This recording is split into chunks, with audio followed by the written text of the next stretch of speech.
Hey guys, and welcome. In Halo 5, its story took a bit of a crazy turn, taking the formula of Halo 2 as playing through the campaign as, again, two characters from two separate perspectives, the Chief and the Arbiter, from having the same formula used in Halo 5 but just nowhere near as effectively, of course playing as Spartan Locke and of course the Master Chief. But after Halo 5, we really heard nothing about Locke at all, or even Blue Team for that matter. We do hear Locke mentioned a little bit within some of the audio logs in the game by Dr. Catherine Halsey, but nothing else is really mentioned, or we have no concrete information about him and of course his whereabouts. So in this video, I want to explain to you guys what I believe happened to Spartan Locke in Halo Infinite and why of course he isn't present in the game, and then of course why his helmet can be found on the shoulder of Hyperius in game, which again, at this point we have no canon explanation, but I'm going to try and fill in the gaps as well as possible. But guys, if you do go on to enjoy this video, a like would be much appreciated of course, and do consider subscribing if you are brand new to the channel as well. Again, if we hit 10k before the new year, I'll be giving away a brand new copy of, again, the Halo Infinite campaign, and of course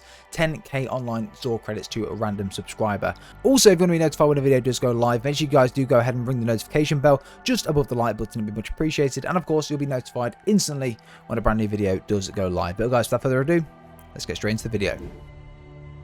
Okay, so to begin with, I'm going to give you guys a brief overview of the lore behind Sergeant Locke, just so everyone is up to date with some of his information around him and obviously understands why he's such a pivotal part and character in the Halo 5 storyline, and of course why he actually plays a pretty important part in Halo Infinite. Of course, make sure you guys do check the timestamps in the description down below to skip to whichever parts of the video that you'd like to, and make sure you're not going over parts you already know. But again, I would recommend you sticking through it all just so you're up to date exactly with who Spartan Locke is and of course where he is at the moment. But let's get into it. Spartan Jameson Locke is a Spartan 4 super soldier and a former Office of Naval Intelligence agent. Prior to becoming a Spartan, Locke had risen to the ranks as a lieutenant commander and served under ONI's Section 3 as an acquisition specialist. His duties including the retrieval of important objects from the enemy as well as tracking and assassinating high-value targets. Born on the human colony of Jericho 7 on March 15, 2529, Jameson Locke was orphaned when the Covenant invaded his homeworld in 2535, being evacuated from the planet only minutes before its glassing by the Covenant. Losing everyone he had ever known, Locke was placed into a state orphanage with other children who had suffered a similar fate. Upon growing older, many of his compatriots enlisted in the United Nations Space Command, eager for revenge against the Covenant. However, Locke continued to blame the government for their failure to defend against his homeworld and came to the conclusion that the UNSC was incapable of protecting its citizens. As a result, he became a freelance tracker and assassin. Locke's atypical behaviour and questionable allegiances eventually caught the eye of the Office of Naval Intelligence, who planned to train Locke into a specific role within their organisation. Seeking a greater purpose in life, Locke accepted ONI's offer to join and entered their extensive training program where he honed his skills to perfection and became one of ONI's top field operatives, serving Section 3 as an acquisition specialist. After Locke's long and successful run as an ONI operative, Locke was selected to become a Spartan 4 in 2556 and underwent the augmentation procedures. Leading dangerous and highly sensitive operations throughout the former outer colonies, Locke was often tasked with missions beyond the reach of the UNSC support and had garnered an impressive and successful career in the field. As of August 2558, Locke had participated in numerous low-profile yet critical operations. By October 2558, he had been assigned to lead Fireteam Osiris, comprised of Spartan 4s Olympia Vale, Edward Buck and Holly Tanaka. Fireteam Osiris was charged with carrying out a variety of complex missions for the UNSC Security Council and High Command. Upon their return to the Infinity, Fireteam Osiris learned that Spartan 2s John, Kelly, Linda and Frederick of Blue Team had travelled to the outer colonies of the Meridian Absent without leave to investigate a smart AI Cortana's location. Osiris was tasked with embarking to the recently resettled and now independent Meridian to track down Blue Team and take them back to the UNSC. Towards the end of Halo 5, Cortana of course placed the Chief and Blue Team in a cryptum, which would hold them there for thousands of years, preventing anything bad happening to them whilst her work was complete. Locke and the rest of the team stopped this from happening and freed the Blue Team from their cryptum.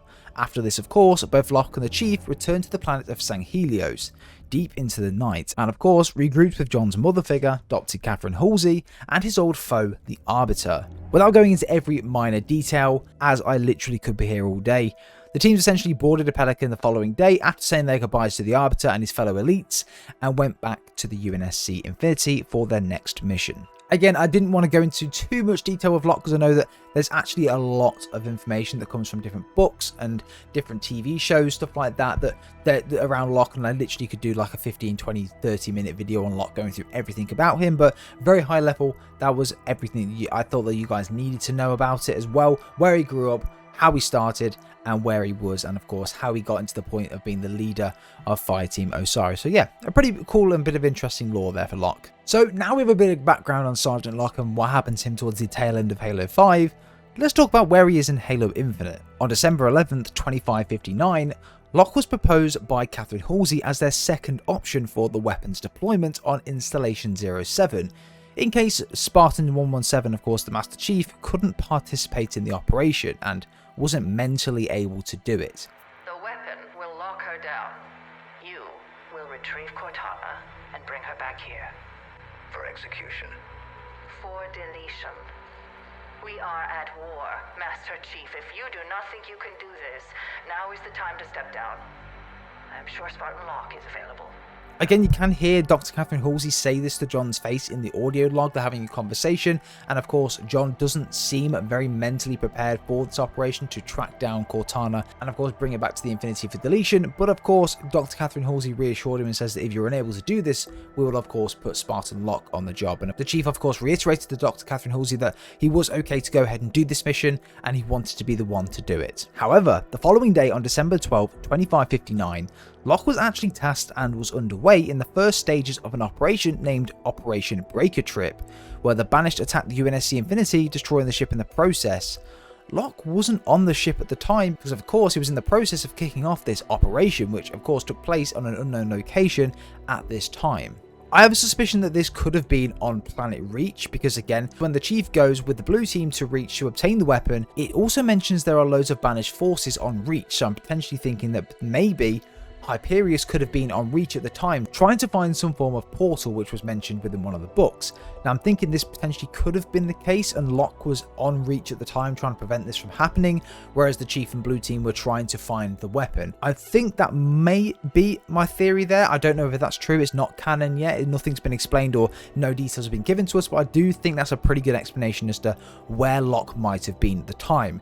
And then of course after the Chief and Blue Team got the weapon, they then went back up to the UNSC Infinity, and that's where they slipped space. So maybe they all went down together, Locke stayed on Reach, Chief went back up when he got the weapon, and of course Locke is still on Reach at the time.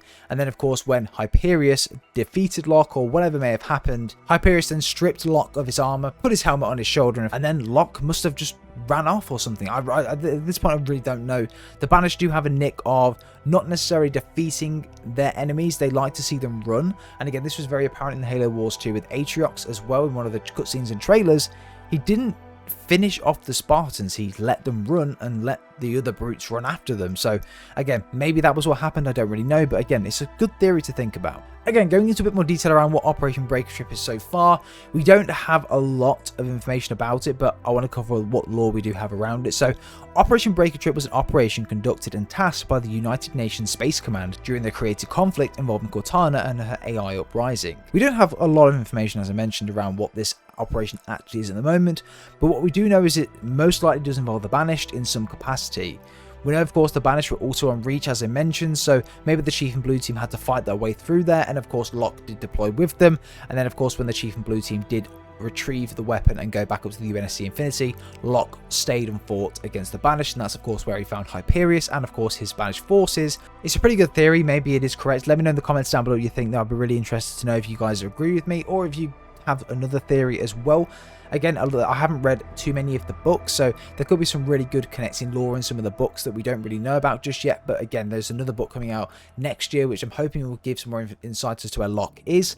But maybe in DLC 1, we should see some information about where Locke is and, yeah, what's going on with him at the moment. 6 months later, again, within the Halo Infinite campaign, we encounter a Hand of Atriox member, of course, Hyperius. At the time, Hyperius was in possession of a Hunter-class helmet and a chest piece, which of course was mounted on his shoulder as a trophy. This was also used by a couple of the Banished propaganda officers, used for taunting survivors of the UNSC forces on Zeta Halo, alleging to Locke's defeat and potential death. It's unclear how Hyperius came to possess those armor pieces just now, but again, Locke's fate is currently unknown in the canon. But again, we can do a lot of putting the pieces together, and I think that's a pretty good explanation in theory to what I came up with anyway. And also, just to be clear on that as well, when the Mega Bloks models were released and first seen for Hyperius with Locke's helmet on his shoulder, even 343 said to not take it literally. This was modelled after his appearance, so it might not be Locke. I don't really know, but again, don't think for a second that they would have killed Locke off that quick. He's been there since very, very early on in the books, and of course was fleshed out in Halo 5. There's no way they would have killed him off screen. It would just be ridiculous. However, I do think that we'll hear more around Locke within DLC 1 and DLC 2. I think his character, not that all people would really like this, but I do think it's too important to not be involved again in any of the games or even DLC, and just to cut him out of the story moving forward.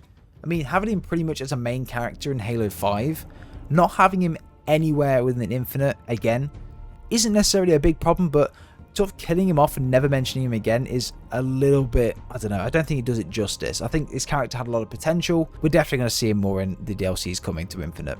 Crazy theory time. Again, make sure you guys put your crazy theories down in the comments. We don't judge on this channel. Any theory you have, as crazy as it could be, put it in the comments down below. Again, it's open for discussion, and I read all of the theories that you guys put down there, so make sure you do leave them down below and let me know what you think happened to Spartan Locke. But for me, personally, what I think is going to happen in DLC 1 is that we'll flesh out, of course, who the Endless are. We'll find out how Atriox has survived, and just basically learn all these different things that again are on edge for us at the moment, and all the cliffhangers that were left will be fleshed out. I think we'll find the UNSC Infinity, and also I think we'll know where Captain Lasky is as well.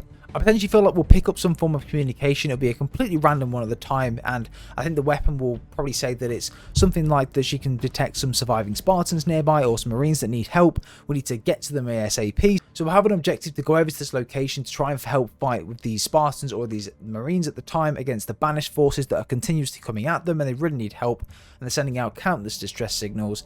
When we get there, it could potentially be Spartan Locke, whether he won't have a helmet and a chest piece on, or it'll just be him, or whether he'll have the whole of Fighting Osiris with him would be pretty interesting. But again, Locke without a head or a chest piece, or it could be maybe a spare set of armor. I mean, we don't know at this point, but again, it could be really, really interesting. But again, a question to you guys in this as well. Would you want them to become companions to one another again in Infinite? Or would you want it to just be left there and then? For me, I would quite like it to just be a one and done thing. So like, I go and help them. We then get fleshed out as to where they are. They give us some dialogue. They let us know what's been happening, why his armor was captured and taken by Hyperius. And of course gives us that lore, fills in the gaps, and then we go. I think that would be perfect. I don't want them to be fighting alongside us. I don't want them to be a main part in the story again. I feel like the Chief and the weapon and of course the Endless are the main things. The Locke is for me anyway, a side thing as like what happened to him. But I don't want him to be fighting alongside us for the whole of the DLC. I think that I'd much prefer to have Atriox to be someone that fights alongside us against the Flood and the Endless. I think that would be way cooler than having Locke fight with us again against the Endless and the Flood or whatever. And then also alongside this as well, just have them go on and create their own stories, which again is fleshed out in maybe the books, or maybe there's one DLC just focused around Locke and fighting Osiris and then ending his part of it there and then. And the rest of his stories can be told within the books or the TV series or something like that. But again, that's just my personal opinion, but I'd love to know what yours are too. I actually thought that some of the voice acting and the writing for Locke's character was great in some way, and that it had so much more potential to be even better, but I felt that Halo 5's terrible storyline just didn't really do his character justice at all. And the fact that we played Halo 5 more than half of the game as Locke rather than playing as Chief, I don't know, man. I think that was one of the reasons why people probably have a bit of a sour taste in their mouths when thinking about Sergeant Locke. But I thought overall his character was really cool. The voice acting was really, really good. But again, his character could have been so much better and more. But guys, let me know down below in the comment section, what do you think happened to Spartan Locke after Operation Breaker? Do you think he's dead? Or do you think he's just hiding out somewhere? Or do you think he's stuck with 5T Osiris fighting against the Banished forces constantly? Let me know in the comments down below what you do think. I hope you guys went on to enjoy today's video, and if you did, don't forget to drop a like on the video and subscribe if you are brand new, of course. Turn on notifications if you want to be notified when a video does go live, and again, if you want a chance on winning one of the giveaway prizes, then of course don't forget to subscribe as well. Again, let me know in the comment section down below what you think will happen to Sergeant Locke. I'll be really interested to know what you guys' theories are as well. No matter how crazy they are, put them in the comments. I'd be really interested to have a read of them, and yeah, Hopefully we'll get it fleshed out in DLC 1 or DLC 2, or even the book or TV shows coming next year. But guys, speak to you soon. Have a good day. We'll see you soon.